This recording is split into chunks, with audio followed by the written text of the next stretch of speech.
តោះនេះយើងមកសិក្សាពី HTML ដែលជាដំបូងមុននឹងសិក្សាយើងត្រូវតែយក tag ទាំងអស់នេះសិនដែលវាមានច្រើនធម្មតាអញ្ចឹងយើងខ្ញុំនឹងបញ្ចូលម្ដងមួយជាដំបូងអ្នកគ្នាធ្វើការបង្កើត folder មួយចុចតាមចឹងមកខ្ញុំដាក់ថាចេះចាស់ហើយយើងធ្វើការបង្កើត file ក្នុងនឹងមួយទៀតកាត់ចឹងមកទៅមកចុច HTML ដែលថាយើងសេទៅលើ HTML ជាដំបូងដើម្បីសេ HTML បានគឺយើងចុចញ៉ាំទៀនស៊ីពូទៀនមក enter ចាញ់ហើយគឺយើងអាចទៅសេនៅក្នុង body នឹងបានហើយភាសាអីផ្សេងៗគឺសេនៅក្នុង body នឹងក៏អស់អញ្ចឹងដំបូងគឺយើងសិក្សាទៅលើ text សិនអ្នកនរគ្នាគឺយើងមាន text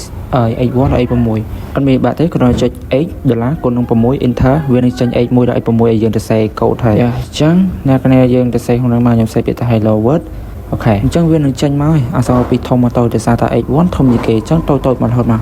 ហើយក្រៅពី x1 x2 x ដល់6នេះគឺវាមាន p text មួយទៀតដែលយើងអាចទៅសេអក្សរបានទូទៅគឺ small ទេអក្សរហ្នឹងគឺធម្មតាឃើញទេគឺ high ហើយមួយទៀតក៏យើងមានក្រៅពី p text ក៏មាន span មួយទៀតអ្នកគ្នាសេមកគឺដូចនឹង p text ដែរទេអក្សរនោះអញ្ចឹងគឺវា simple បែបហ្នឹងបើ x1 វាធំជាងគេអ្នកគ្នាគឺ big text គឺធំជាងគេអត់អញ្ចឹងគឺចង់សិក្សាទៅលើ text ទាំងអស់នេះតែមានចុងបន្ទាត់មានខណ្ឌអក្សរអីហ្នឹង br អញ្ចឹងដើម្បី br ហ្នឹងគឺចុងបន្ទាត់ណាខ្ញុំវាយ x3 ចុះតែយើងសេចុងបន្ទាត់អញ្ចឹងវាអត់តន់ចុះទេដើម្បីចុះបានអ្នកគ្នាគាត់ដាក់ br កន្លែងហ្នឹងមកទៅសេ br មក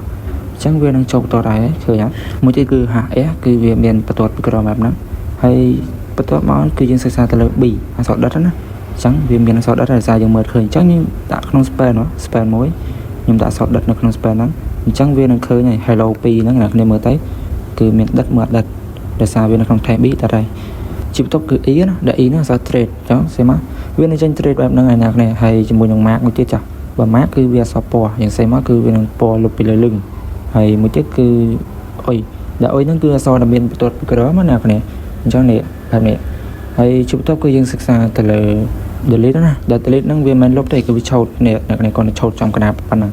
ហើយជាបន្ទាប់គឺខ្ញុំនិយាយពី sub ហើយនិង sub អ្នកគ្នាកុំច្រឡំគ្នាពីហ្នឹងអញ្ចឹងខ្ញុំសេសិនមកគឺ sub ហើយ h នៅពីមុខហើយលេខ2នៅកណ្ដាលហើយ o នៅខាងចុងអញ្ចឹងមិនន័យថាទឹកអញ្ចឹងខ្ញុំតម្លាក់លេខ2ចូលក្រោមអ្នកគ្នាឃើញអត់អញ្ចឹងមិនន័យថានៅក្នុង text sub ហ្នឹងគឺលេខ2វាធ្លាក់ចូលក្រោមហើយជាបន្ទាប់គឺ sub ហ្នឹងអ្នកគ្នាចំណាំទៅក៏ទៅក្រោយក៏ទៅ up អញ្ចឹងមិនន័យថាវាឡើងលើឲ្យលេខ2នោះអញ្ចឹងគឺខ្ញុំសេ x នៅពីមុខលេខ2នៅកណ្ដាលអញ្ចឹងវានឹងឡើង x ក្រែហើយអញ្ចឹងគោលដៅរបស់ខ្ញុំគឺចង់និយាយប៉ុណ្ណឹងហើយ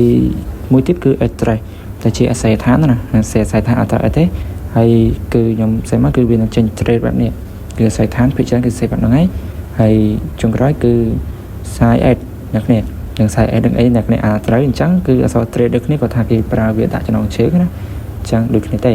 មួយទៀតគឺ koi tag ដែល koi tag ហ្នឹងគឺថ្មីក្រដហ្នឹងហើយគឺសម្រាប់សំខាន់ដាក់ឈ្មោះនៅក្នុងហ្នឹងគឺបានអ្នកនេះឃើញថ្មីក្រដអត់